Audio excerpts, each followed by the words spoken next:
बता दें। तो उन्होंने कहा मैं आपकी हेल्प करूँगी। उन्होंने मुझे अच्छा सा समझाना शुरू किया। अभी कोई दूसरा तीसरा दिन था तो मैं चैप्टर 2 पे आई तो मुझे एक आईना सा दिखा कि मुझे ऐसा लगा जैसे कुरान मुझसे बात कर रहा है।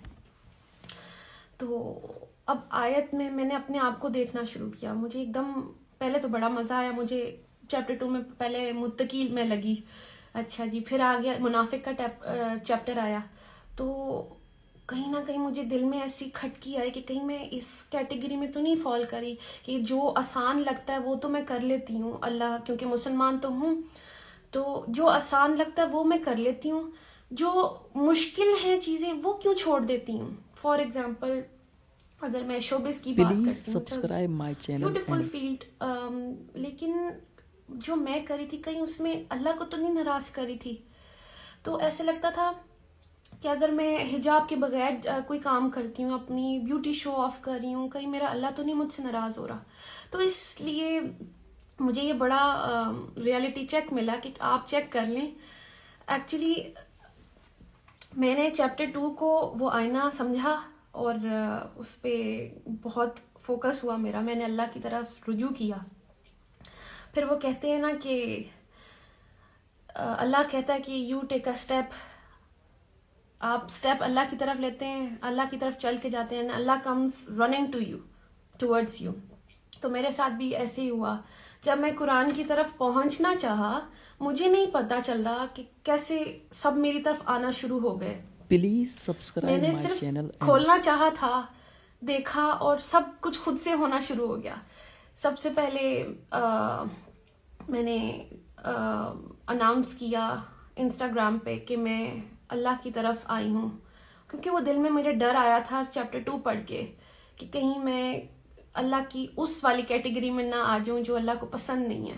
कोई भी हुक्म हम वो मान लेते हैं जो हमें इजी लगता है और वो छोड़ देते हैं जो हमें मुश्किल लग रहा होता है।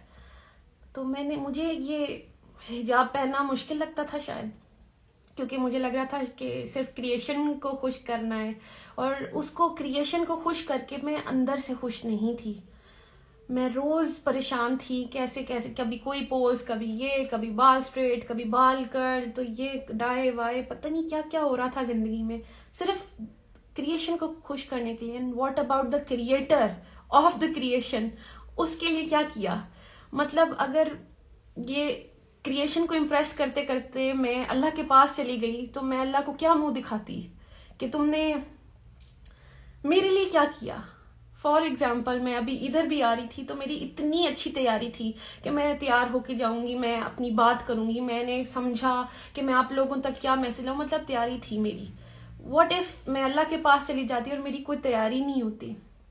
तो बात ये कि बेस्ट एक्टर बनने के लिए भी मैंने इतनी तैयारी की।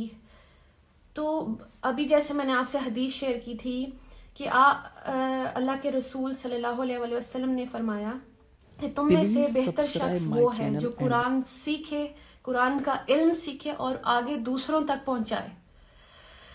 अब बेस्ट एक्टर तो मैं बन गई। अब जरूरी तो नहीं कि बेस्ट एक्टर एक अच्छा इंसान भी हो, एक अच्छी बीवी भी हो, अच्छी माँ भी हो, अच्छी बेटी भी हो, अच्छी बहन भी हो, अच्छी बहू भी हो। वो मुझे इस हदीस से ये समझ आई कि बेहतरीन इंसान अगर बनना है तो उसका रास्ता ये है, कुरान। कुरान तक आएंगे तो ही आप बेहतर इंसान बनेंगे। तो बस मेरी अप्रोच इधर तक थी और अल्लाह ने मेरे लिए रास्ते आसान किए।